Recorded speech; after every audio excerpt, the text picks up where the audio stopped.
تبارك الذي نزل الفرقان على عبده ليكون للعالمين نذيرا. السلام عليكم ورحمة الله وبركاته. الحمد لله نحمده ونستعينه ونستغفره ونؤمن به ونتوكل عليه ونعوذ بالله من شرور أنفسنا ومن سيئات أعمالنا. من يهده الله فلا مضل له ومن يضلله فلا هادي له. ونشهد أن لا إله إلا الله وحده لا شريك له. ونشهد أن سيدنا ونبينا وحبيبنا ومولانا محمدا عبده ورسوله. أما بعد فأعوذ بالله من الشيطان الرجيم. بسم الله الرحمن الرحيم.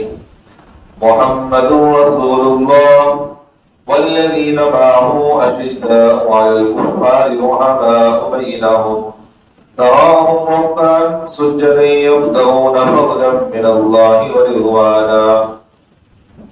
وقال النبي صلى الله عليه وسلم أصحابي كالنجوم فبأيهم اقتديتم اهتديتم.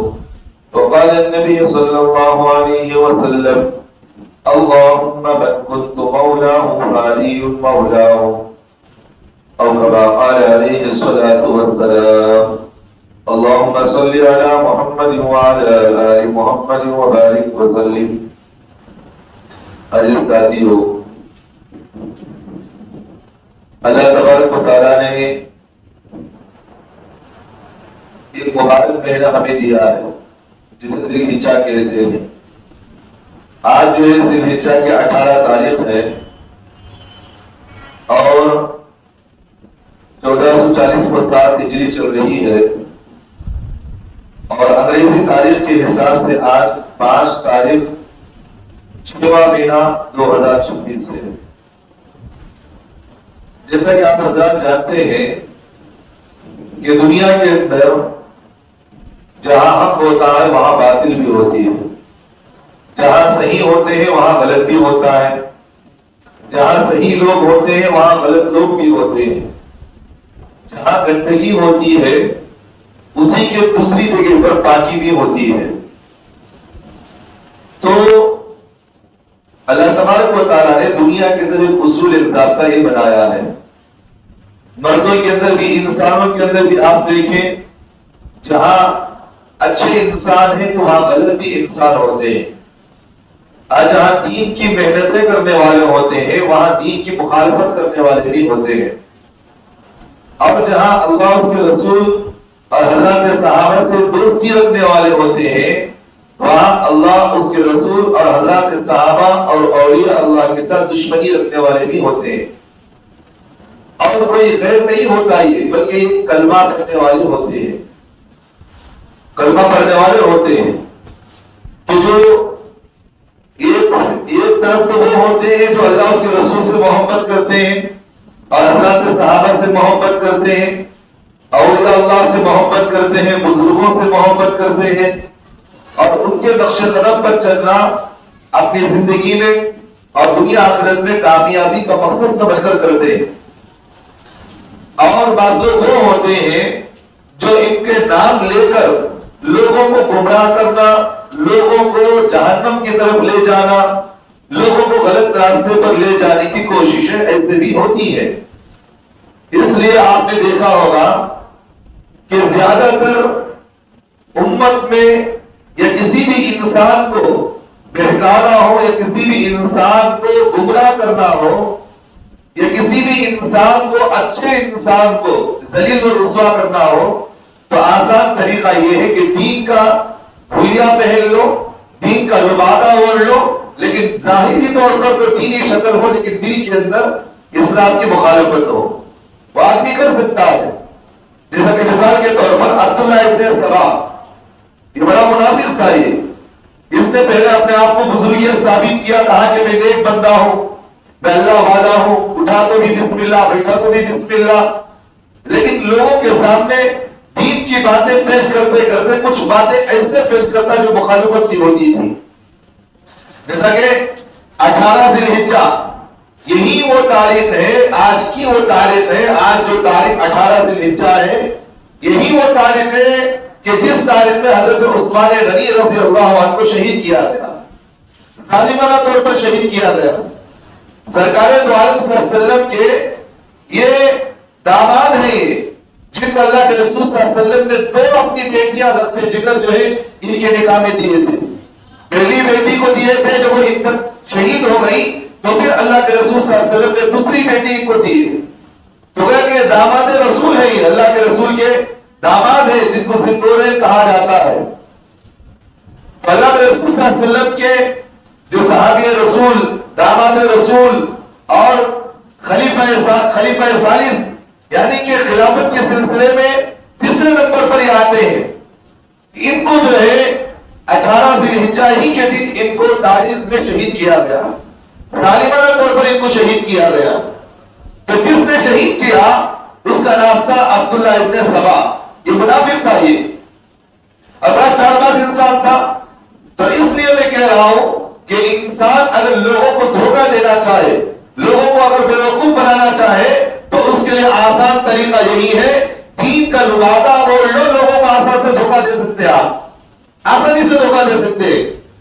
منافق جس کو اللہ کے رسول صلی اللہ علیہ وسلم نے بھی اس کی مذمت بیان فرمایا اور منافق کی چال بازیوں سے اللہ کے رسول نے بچنے کی دعائیں کی، اور یہاں تک کہ اللہ تبارک و تعالیٰ قرآن مجید میں فرمایا ان المنافقین فی الدرک الاسفل من النار.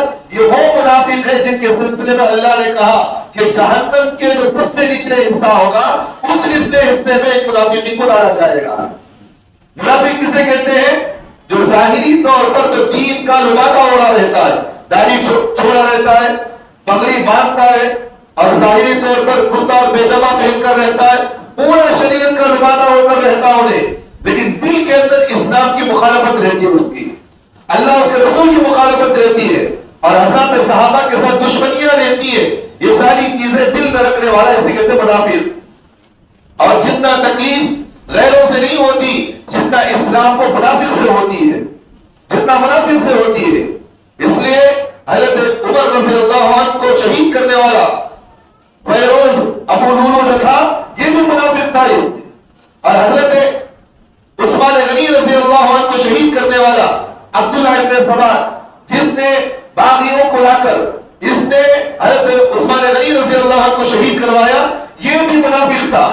اور حضرت علی کرم اللہ وجہہ کو جو ہے شہید کروانے والا یہ بھی منافق تھا جس نے دین کا لبادہ اوڑھ کر لوگوں کو دھوکہ دے رہا تھا. تو میں آپ کو بتانے کا منشا یہ ہے، آج ہی کی وہ تاریخ ہے جس تاریخ میں حضرت عثمان غنی رضی اللہ عنہ کو ظالمانہ طور پر شہید کیا گیا. اور سرکار دو عالم صلی اللہ علیہ وسلم نے حضرت عثمان رضی اللہ عنہ سے فرمایا اے عثمان آج کی افطاری میرے دستر پر کرنا، تو میرے دستر پر کرنا. اللہ کے رسول صلی اللہ علیہ وسلم نے خواب میں آ کر حضرت عثمان سے فرمایا تھا کہ عثمان آج تمہیں شہید کر دیا جائے گا، آج تمہیں مار دیا جائے گا، آج تم روزے میں تو رہو گے، سحری جو ہے دنیا میں کرنا لیکن افطاری میرے دستر پر کرنا. تو میں بتانا یہ چاہ رہا ہوں کہ دین کو جتنا نقصان منافقین سے دین کا لبادہ اوڑھ کر جو آتے ہیں ان سے جتنا نقصان ہوا ہے کسی اور سے نہیں ہوا. سب سے زیادہ اللہ کے رسول صلی اللہ علیہ وسلم کو ستانے والے بھی منافقین تھے، منافق تھے. اور حضرت عائشہ صدیقہ رضی اللہ عنہا پر جو زنا کی تہمت لگائی گئی وہ بھی منافقین تھا. تو اس طرح دین کو نقصان منافقین سے ہوا ہے. اور منافق لوگوں کے سامنے دین کو پیش کر کے دین کے اندر نئی باتیں پیدا کرنے کی کوششیں کرتا ہے. جیسا کہ مثال کے طور پر 18 ذی الحجہ کی تاریخ، یہ حضرت عثمان غنی رضی اللہ عنہ کو شہید کیا گیا تھا. یہ تاریخ میں حضرت عثمان کو شہید کیا گیا. اس تاریخ میں حضرت میں اہل بیت کا نام لے کر لوگوں کے سامنے کہا گیا کہ مولائیوں کے نام پر کہا گیا کہ حضرت علی کو اللہ کے رسول صلی اللہ علیہ وسلم نے کہا کہ تم مولا ہو، اللہ کے رسول نے کہا کہ تمہیں خلافت دی جا رہی ہے. خلافت کے نام پر لوگوں کو دھوکہ دے کر حضرت عثمان غنی کی خوشی منائی جا رہی ہے. حضرت عثمان غنی کی خوشی منائی جا رہی ہے. مثال کے طور پر پھر مثال سمجھے 12 ربیع الاول اللہ کے رسول صلی اللہ علیہ وسلم کی پیدائش کی تاریخ نہیں ہے. حالانکہ بریلوی مسلک کے اعلیٰ حضرت مولانا احمد رضا خان صاحب بریلوی جنہوں نے فتاوی رضویہ کے اندر یہ بات لکھی ہے اللہ کے رسول صلی اللہ علیہ وسلم 12 ربیع الاول کو اللہ کے رسول پیدا نہیں ہوئے بلکہ اللہ کے رسول صلی اللہ علیہ وسلم 12 ربیع الاول کو انتقال ہوئے. کس تاریخ کو؟ 12 ربیع الاول. اب لوگوں کے سامنے بیوقوف کیا بنائی جاتی ہے؟ اللہ کے رسول صلی اللہ علیہ وسلم جو ہے 12 ربیع الاول کو پیدا ہوئے. حالانکہ حقیقی تاریخ خنیت الطالبین کے اندر شیخ عبد القادر جیلانی رحمۃ اللہ علیہ نے لکھا ہے حضرت اللہ کے رسول صلی اللہ علیہ وسلم کی پیدائش کی جو تاریخ ہے وہ 8 ربیع الاول لکھی ہے. کتنے تاریخ کو؟ 8 ربیع الاول. اب لوگوں کو کیا بتایا جاتا ہے 12 ربیع الاول اللہ کے رسول کی پیدائش کی تاریخ. حالانکہ حقیقی تاریخ کیا ہے؟ اللہ کے رسول 12 ربیع الاول کو انتقال ہوئے ہیں. دنیا سے پردہ فرمائے. اب لوگوں کے سامنے بیوقوف بنا کر تاریخوں میں اختلاف ڈال کے لوگوں کو بیوقوف بنا کر کہا گیا کہ اس تاریخ کو اللہ کے رسول پیدا ہوئے ہیں. یہود و نصارہ منافقین نے اپنی چال بازیوں کو لوگوں کے سامنے پہلاتے گئے. آج دیکھو اللہ کے رسول کی پیدائش کی تاریخ نہیں بلکہ انتقال کی تاریخ کو خوشی کا بھی بنایا جا رہا ہے. بیوقوفی ہے کہ نہیں ہے؟ آج جو ہے لوگوں کو دین کے نام پر لوگوں کو غلط راستے پر دکھایا جا رہا ہے. شربت کے نام پر لوگوں کو زہر پلایا جا رہا ہے. لوگوں کو جو ہے پانی کے نام پر لوگوں کو زہر پلایا جا رہا ہے. شربت کے نام پر لوگوں کو جو شراب پلائی جا رہی ہے. غلط صحیح راستہ بتا کر لوگوں کو غلط راستے پر دکھایا جا رہا ہے. یہ چیزیں کب ہو رہی ہے؟ ان منافقین کی وجہ سے ہوتی ہے. اب یہی مثال لے لیں. آپ ہمیں دیکھنے کی بات سوچنے کی بات ہے. ایک نواسہ رسول جس کا 10 محرم کو شہید کیا گیا. حضرت حسین کو شہید کیا گیا 10 محرم الحرام کو. اس تاریخ میں حضرت حسین کو شہید کیا گیا. اب مسلمان غم کے نام پر ماتم کرتا ہے. اب 12 ربیع الاول کو دیکھیں خوشی کے نام پر اللہ کے رسول کے انتقال کے نام پر خوشی کے نام پر انتقال کی تاریخ میں خوشی مناتا ہے.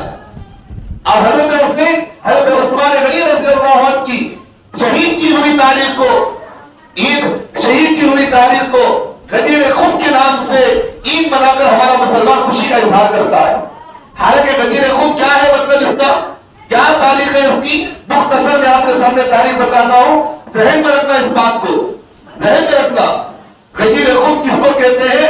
18 ذی الحجہ کو شیعہ اور مولائی فرقے والے گمراہ فرقے والے ان لوگوں نے آج کی تاریخ کے بھی آج 18 ذی الحجہ ہے اس تاریخ کو غدیر خم کے نام سے عید مناتے ہیں. بڑی خوشی سے مناتے ہیں. حالانکہ سب سے پہلی بات ذہن میں یہ رکھنی ہے اللہ کے رسول صلی اللہ علیہ وسلم نے ہمیں شریعت میں کتنی عیدیں بتائی؟ 2 عیدیں بتائے. ایک ہے عید الفطر، ایک ہے عید الاضحیٰ. لیکن یہ لوگ کہتے ہیں کہ شریعت مطہرہ کے اندر ایک نہیں بلکہ 3 عیدیں ہیں. کتنی عیدیں؟ 3 عیدیں. بعض لوگ کو شیعہ کے اندر تو یہ ہے کہ اٹھے بیٹھے تو عیدیں چلتی رہتی ہے. ہمارے مسلمانوں کے اندر بھی دیکھیں بعض جو ہے مسلک والے ہر طریقے پر عیدیں مناتے ہیں. 12 ربیع الاول کی، محرم کی، عید غدیر کے نام سے اس طرح کی نئی طریقے پر عیدیں مناتے ہیں. تو آج جو ہے آج کی تاریخ میں یہ عید منائی جاتی ہے جسے عید غدیر کہا جاتا ہے. یہ عید کہاں سے شروع ہوئی؟ کیوں یہ عید منائی جاتی ہے؟ مختصر میں آپ کو تاریخ بتاتا ہوں، ذہن میں رکھنا. اللہ کے رسول صلی اللہ علیہ وسلم کے زمانے میں اس طرح ہوا. اللہ کے رسول صلی اللہ علیہ وسلم جو ہے اپنی زندگی میں 1 مرتبہ حج کیے. کتنی مرتبہ؟ 1 مرتبہ حج کیے. اللہ کے رسول صلی اللہ علیہ وسلم حج کے لیے روانہ ہو رہے تھے. اس سے پہلے حج کو جانے سے پہلے رمضان المبارک میں حضرت علی کرم اللہ وجہہ سے کہا کہ علی تمہیں جو ہے یمن جانا ہے، وہاں تمہیں جو ہے جزیہ لے کر آنا ہے، ٹیکس لے کر تمہیں آنا ہے. اور جو لوگ اسلام کی مخالفت کر رہے ہیں، جو اسلام کے خلاف آواز اٹھا رہے ہیں، تمہیں وہاں جا کر ان لوگوں کے ساتھ جنگ لڑنا ہے. تو حضرت علی کرم اللہ وجہہ جو یمن کی طرف گئے، وہاں ان لوگوں کو جو ہے اسلام پیش کیا تو وہ اسلام میں داخل ہو گئے. تو پھر حضرت علی کرم اللہ وجہہ جو وہاں سے زکات کا مال، صدقے کا مال اور خمس مال لے کر جو مال غنیمت تھا وہ لے کر حضرت علی رضی اللہ عنہ مدینہ آ رہے تھے. اب اللہ کے رسول کی وصیت تھی، کہا تھا کہ اے علی تمہیں کہاں پہنچنا ہے؟ یمن تم جا رہے ہو رمضان میں، لیکن حج کے موقع پر تمہیں مدینے میں وہاں ملوں گا، مکہ میں ملوں گا تمہیں میں۔ تو حضرت علی کرم اللہ وجہہ یمن کی طرف گئے، وہاں مال غنیمت لے لیے، راستے میں آتے ہوئے حضرت علی رضی اللہ عنہ جو ہے اس مال میں سے کچھ اٹھائے، استعمال کر لیے۔ کیا کیے؟ اس مال میں سے اٹھا کر استعمال کر لیے۔ اب اس کے بعد حضرت علی رضی اللہ عنہ یمن سے وہاں سے نکل کر، اللہ کے رسول نے کہا تھا مکہ میں حج کر رہا ہوں گا تو تمہیں حج میں پہنچنا ہے، تو حضرت علی رضی اللہ عنہ حج کے وقت میں اللہ کے رسول سے ملاقات کر لیے، تو ملاقات کے لیے آ گئے۔ جب اللہ کے رسول صلی اللہ علیہ وسلم کے پاس ملاقات کے لیے آئے تو سارے سفر کا واقعہ سنایا، کہا کہ میرے نبی جی واقعہ اس طرح ہوا کہ وہاں جو ہے مال ملا، مال غنیمت، میں نے اس میں سے کچھ اٹھا لیا اور میں نے استعمال کر لیا، اور ہمارے ساتھیوں میں سے کچھ ساتھی میرے اوپر غصہ ہو رہے، میرے اوپر ناراض ہو گئے۔ تو اللہ کے رسول صلی اللہ علیہ وسلم نے کہا کہ اچھی بات ہے، ہم سمجھائیں گے ان کو۔ اچھی بات ہو گئی۔ عرفات کے میدان میں اللہ کے رسول صلی اللہ علیہ وسلم ساری امت کے سامنے، سب کے سامنے، جس کے اندر کم سے کم 1.5 لاکھ کا مجمع تھا۔ کتنے لاکھ کا مجمع؟ 1.5 لاکھ کا مجمع تھا۔ اللہ کے رسول صلی اللہ علیہ وسلم نے وہاں عرفات کے میدان میں ایک اعلان کرتے ہوئے بیان کیا، جس اللہ کے رسول کے اس بیان کو کتابوں کے اندر، حدیث کی کتابوں کے اندر تفصیل سے لکھی گئی بات ہے۔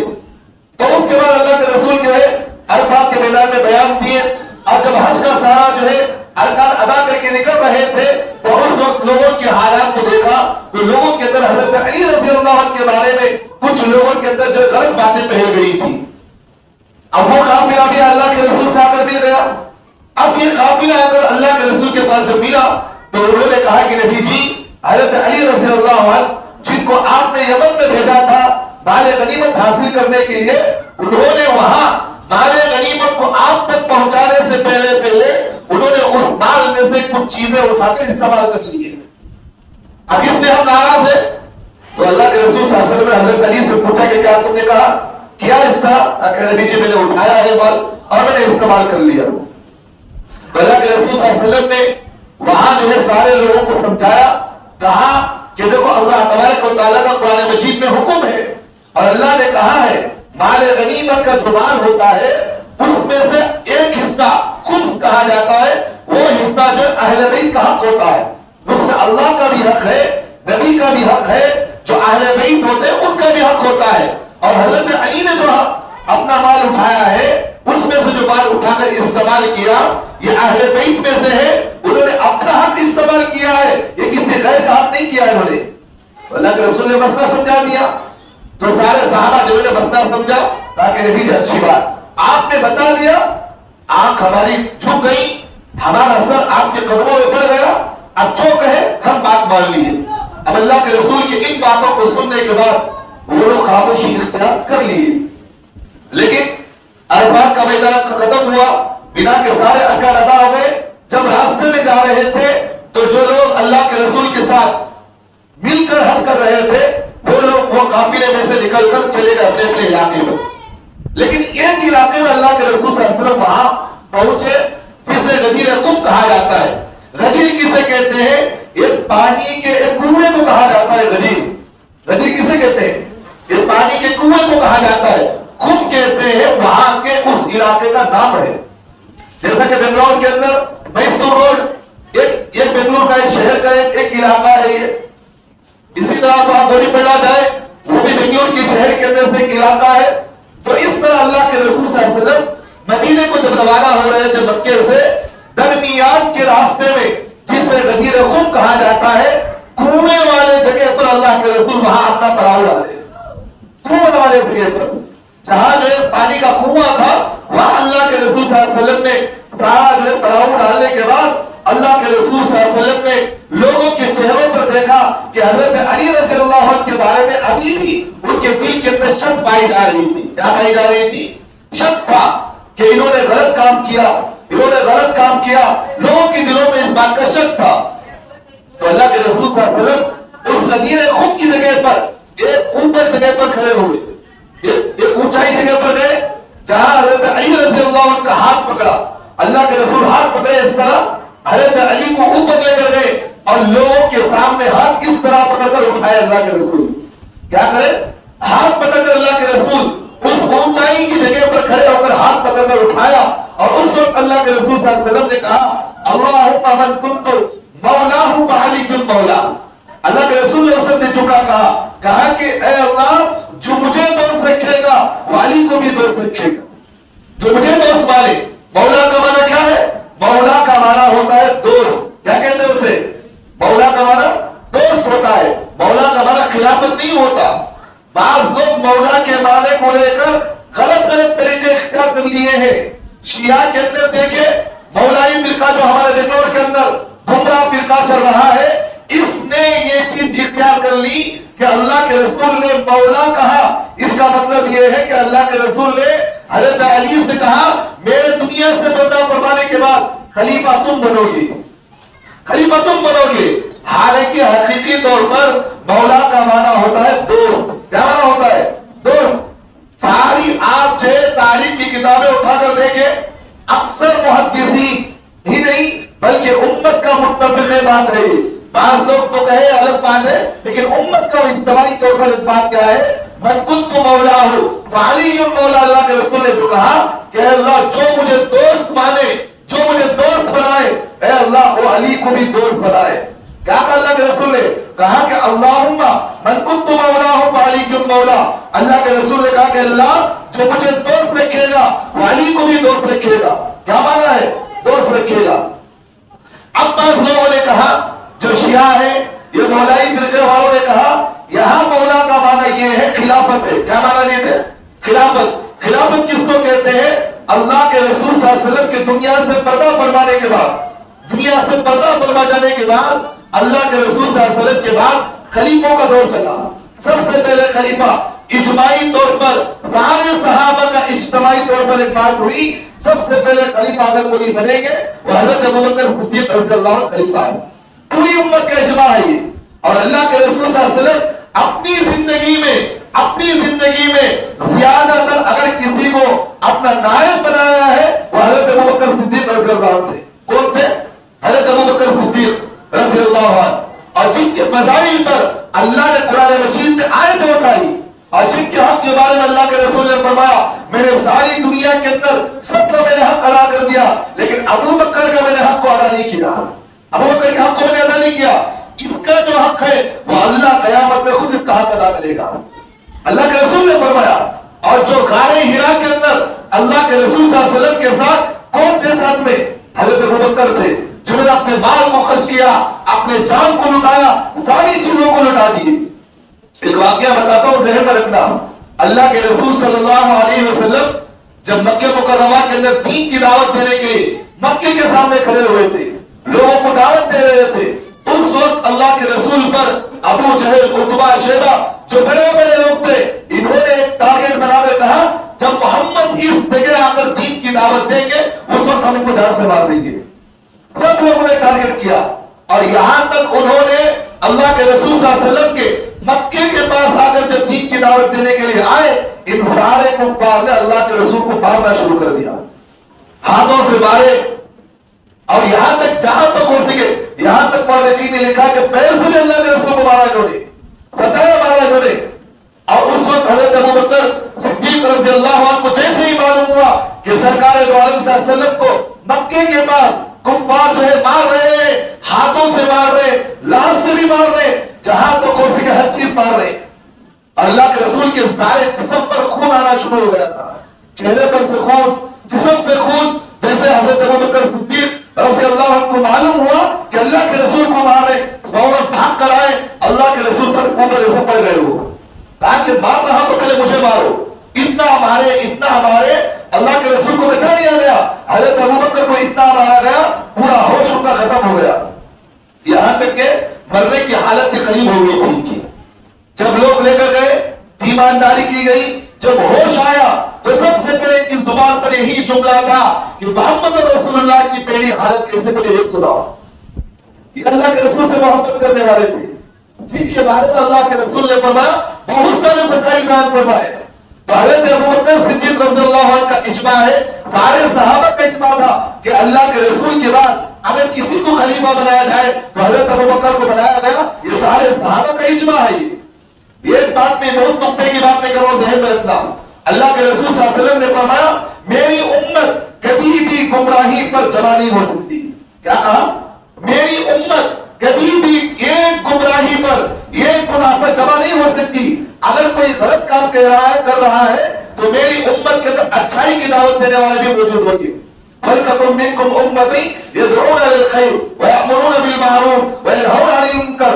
اللہ نے کہا کہ ایک جماعت وہ ہوگی جو اچھائی کی دعوت دینے والی ہوگی. کبھی پوری امت ایک گمراہی پر جمع نہیں ہو سکتی. اب جو لوگ کہتے ہیں حضرت ابو بکر صدیق رضی اللہ عنہ جو خلیفہ بنائے گئے یہ غلط ہے. اگر یہ بات کہی جاتی ہے جو صحابہ اکرام جن تک قرآن و حدیث ہم تک پہنچائے، کیا پورے صحابہ جو جنہوں نے نماز کا طریقہ تک ہمارے پاس حضرات صحابہ کی طبیل پہنچائے، ان کی محنتیں جن کی اولاد انہوں نے قربان کی، اپنی بیویوں کو بیوہ کیا، ساری چیزیں قربان کر کے ہم تک دین کو پہنچایا، کہ سارے صحابہ ایک گناہ پر جم جائیں گے؟ نہیں ہو سکتی یہ بات. تو حضرت ابو بکر صدیق رضی اللہ عنہ کو سارے صحابہ اجتماعی طور پر ان کو خلیفہ بنائے گا، امیر المؤمنین بنائے. اس وقت بیعت کرنے والے حضرت علی بھی موجود تھے. بیعت کرنے والے حضرت علی بھی وہاں موجود تھے جنہوں نے بیعت حضرت ابو بکر کے ہاتھ پر کی ہے. اگر حضرت علی جو شجاعت والے ہیں، حق والے ہیں، حضرت ابو بکر جو خلیفہ بنائے گئے، اس وقت تو آواز اٹھا سکتے، کہہ سکتے تھے کہ اللہ کے رسول صلی اللہ علیہ وسلم نے مجھے غدیر خم کی جگہ پر مجھے خلیفہ بنایا ہے، مجھے امیر بنایا ہے. آپ کو کیا حق تھا کہ اللہ کے رسول کے دنیا سے پیدا فرمانے کے بعد آپ کو امیر بنایا گیا؟ لیکن حضرت علی نے کبھی یہ بات نہیں کہی، کبھی یہ بات نہیں کہی. وہ معلوم تھا کہ اللہ کے رسول صلی اللہ علیہ وسلم کے بعد اگر دین کی حفاظت کوئی کر سکتا ہے تو حضرت ابو بکر کر سکتے ہیں. کبھی حضرت علی نے آواز نہیں اٹھائی. اب یہ لوگ کہتے ہیں حضرت علی پر ظلم کیا گیا اور حضرت علی کی جگہ پر حضرت ابو بکر کو خلیفہ بنایا گیا. اب یہاں اگر نقطے کی بات دیکھی جائے، ایک بات دیکھی جائے تو سارے صحابہ گناہ کے اندر شامل ہیں اللہ کے رسول کے سنت کو، اللہ کے رسول کے حکم کو توڑنے میں. کیونکہ اللہ کے رسول نے اس پر کہا من کنت مولا فعلی بن مولا، کہ اللہ کے رسول نے کہا، یہاں جملہ کیا ہے؟ اے اللہ جو مجھے دوست رکھے علی کو دوست رکھ. اگر یہ مانا لیا جائے اے اللہ میرے بعد خلیفہ بنانا مقصد تھا، اے اللہ جو مجھے خلیفہ مانتا ہے، جو مجھے امیر المؤمنین مانتا ہے، اے اللہ اسی طرح علی کو بھی مولا بنانا، علی کو بھی امیر المؤمنین بنانا میرے بعد. اگر یہ مانا ہوتا تو کیا حضرت علی آواز نہیں اٹھا سکتے تھے؟ بات سمجھ میں نہیں آ رہی. ایک اور ایک بات میں کہتا ہوں، حضرت اللہ کے رسول صلی اللہ علیہ وسلم کے دنیا سے پردہ فرمانے سے پہلے حضرت عباس رضی اللہ عنہ، یہ حضرت علی کے چچا ہے، اللہ کے رسول کے بھی چچا ہے. حضرت عباس اللہ کے رسول کے دروازے کے باہر کھڑے ہوئے اور حضرت علی کا ہاتھ پکڑا. کہا کہ حضرت علی کا ہاتھ پکڑ کر کہا اے علی، اللہ کے رسول دنیا سے پردہ فرمانے کا وقت قریب آ رہا. چھوٹوں پر اللہ کے رسول سے جا کر پوچھ رہی ہے کہ نبی جی آپ کے دنیا سے پردہ فرمانے کے بعد کون خلیفہ بنے گا، کون آپ کا نائب بنے گا؟ کون کہہ رہے؟ حضرت عباس حضرت علی کا ہاتھ پکڑ کر پوچھ رہے. کیا اس وقت اللہ کے رسول کے انتقال کے قریب جب یہ بات حضرت عباس پوچھ رہے تھے کہ حضرت علی اس وقت یہ بات نہیں کہہ سکتے مجھے تو غدیر خم کے موقع پر اللہ کے رسول نے مجھے خلیفہ بنا دیے تو پھر پوچھنے کی کیا ضرورت تھی؟ حضرت علی تو پوچھ سکتے تھے یہ بات، لیکن حضرت علی نے نہیں پوچھا. انہوں نے کہا کہ اللہ کے رسول دنیا سے پردہ فرمائے، اس کے بعد کون بنے گا خلیفہ، کیا بنے گا، وہ ساری چیزیں اجتماعی طور پر بات آئے گی. حضرت علی کہہ رہے اب امت کو دھوکہ دیا جا رہا ہے. اب بات کہی اگر نقطے کی بات دیکھی جائے، اب مولا کا معنی اگر خلیفہ مراد دیا جائے، حضرت ابو بکر صدیق الیاذ باللہ ثم الیاذ باللہ یہ جھوٹے تھے جنہوں نے اللہ کے رسول کی بات کو ڈھکایا. امیر المؤمنین حضرت عمر بن خطاب جن کے بارے میں اللہ کے رسول نے فرمایا جس گلی سے عمر گزرے اس گلی سے کبھی شیطان نہیں آتا. میرے بعد اگر کوئی نبی ہوتا تو عمر ہوتا. حضرت عمر کو دوسرا خلیفہ بنایا گیا حضرت ابو بکر کے بعد. اگر حضرت عمر خلیفہ بنے ہیں تو حضرت علی کے حق کو توڑ کر بنے ہیں. اگر یہ بات بھی آ سکتی ہے یہاں پر، ایسا نہیں ہے. اور حضرت عمر کے بعد جو خلیفہ بنے وہ حضرت عثمان غنی رضی اللہ عنہ خلیفہ بنے. حضرت عثمان غنی اصل مسئلہ کیا ہوا کہ حضرت علی کا جب یہ بات اللہ کے رسول نے کہا کہ جو میرے دوست رکھے وہ علی کو دوست رکھے. اچھا اس میں اور ایک بات سمجھے، اللہ کے رسول نے آگے جملہ کہا، اس میں کیا جملہ کہا؟ پہلا جملہ یہ کہا اللہم